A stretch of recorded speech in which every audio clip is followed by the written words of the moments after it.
And you can't just look at that and say, well, let's make sure that the guy who buys an apple every day has his money for an apple. It's not how you keep the economy afloat.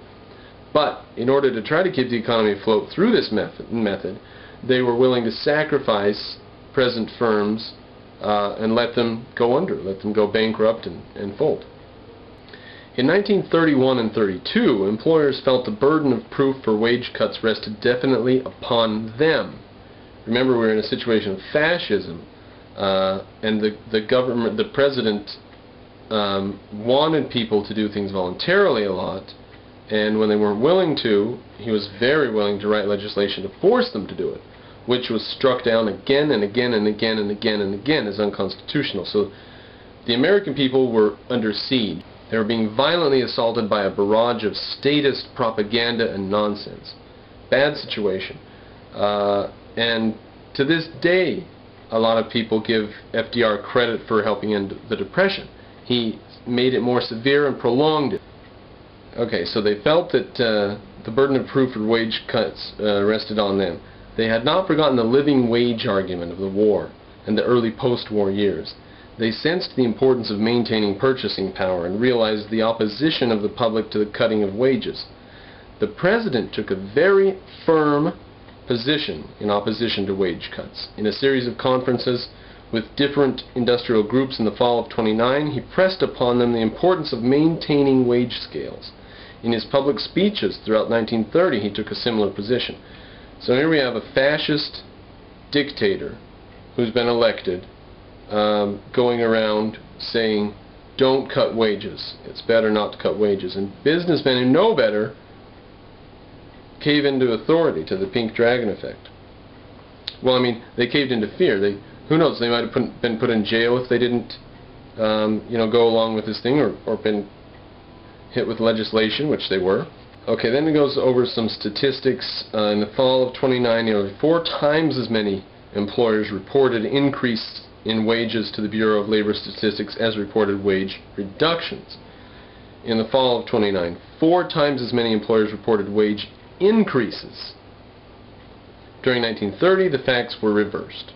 So, far from just saying I'm going to leave your wages where they are, some actually went ahead with planned raises or gave raises in a hope that that was going to help the economy. Wage increases were reported by only 125 concerns in 1930. 900 reported decreases. Nearly all of these cuts were below 10%. They didn't cut very hard. The United States Steel made its first cut of 10 to 15% of salaries in 1931, and a month later announced a 10% cut for 220,000 of its wage earners. The rest of the steel industry quickly followed. The cuts in steel played an important part in precipitating an epidemic of wage cuts in the fall of 1931. Just couldn't go on much further. In 1932, the size of the cuts increased, increasing an average of 17.6%, an average of 17.6% by October 1932. In the last 6 months of 32, the number of cuts was declining, but the size of the cuts was increasing. So those concerns which had delayed making cuts made more drastic ones than those of 1931. They made more drastic cuts because they had waited longer. It was also true that the prestige of the high wage theory had waned. Labor had come to expect cuts, and widespread unemployment had made labor helpless to resist cuts. You couldn't go on strike, they'd just hire someone off the street. Wage cuts had been received by most of the wage earners by the end of 1932. Now, some people think the Great Depression was orchestrated by the Illuminati or the Rothschilds or Bilderbergers or whatever. Everybody got harmed in the Great Depression. Nobody gets helped. Nobody came out on top. Nobody's better off because of it. It was just a disaster of destruction. The attack on public salaries, heretofore local and scattered, became a widespread movement early in 1932. In January 32, Governor Pollard of Virginia proposed a 10% cut in the salaries of all state officials, including teachers and public school officials. Then it goes on to say, a whole bunch of other politicians came on board and were like, oh yeah, no more raises for government, no more raises for government. Now let's go down a couple paragraphs lower. This is about the Ohio unemployment and productivity.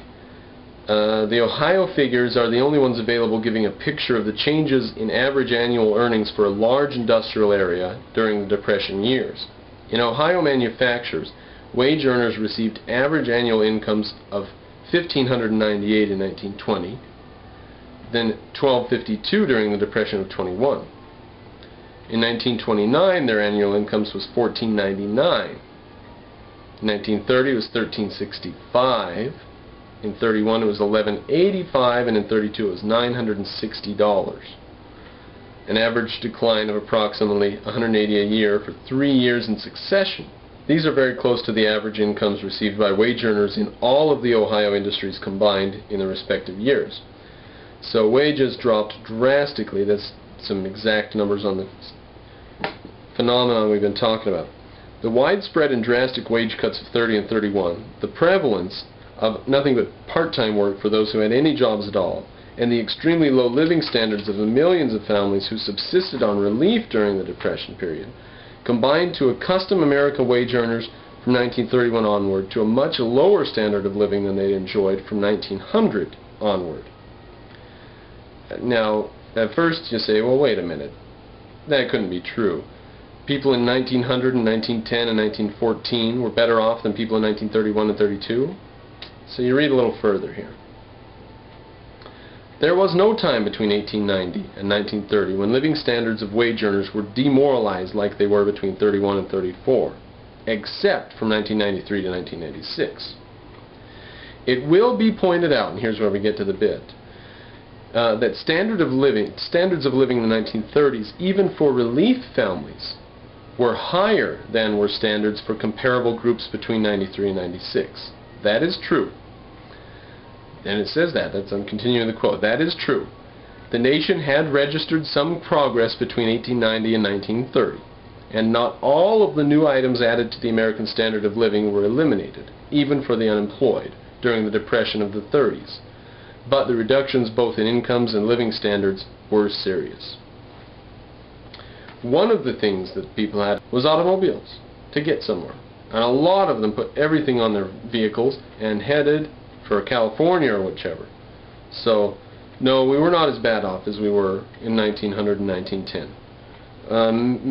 The productivity gained throughout the 1920s was real, massively real.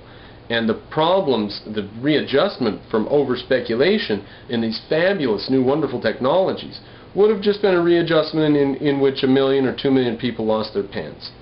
And they would have been better off. They would have started off with a lesson in their pocket. Everybody else would have started off with a lesson from the people they saw. 1931, we would have been starting back on our way up. But no, fascism has to intervene.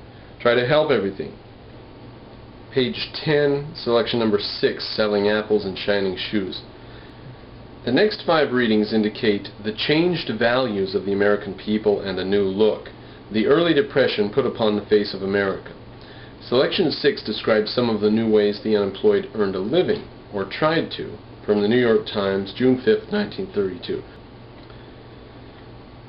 Now, I've made a point already that when a recession hits, when people are unemployed in drastic numbers or something, that is an opportunity for other types of business to come in and make a go that weren't able to do it before, especially types of business that have really intensive labor needs and not very intensive capital needs. Those are going to be more likely during scarce times of capital. So businesses will start up to take opportunities. And here's a concretization of that I didn't foresee coming when I was reading through this. This is great. It's just an example of exactly what I meant. Darwin's theory that man can adapt himself to almost any new environment is being illustrated in this day of economic change by thousands of new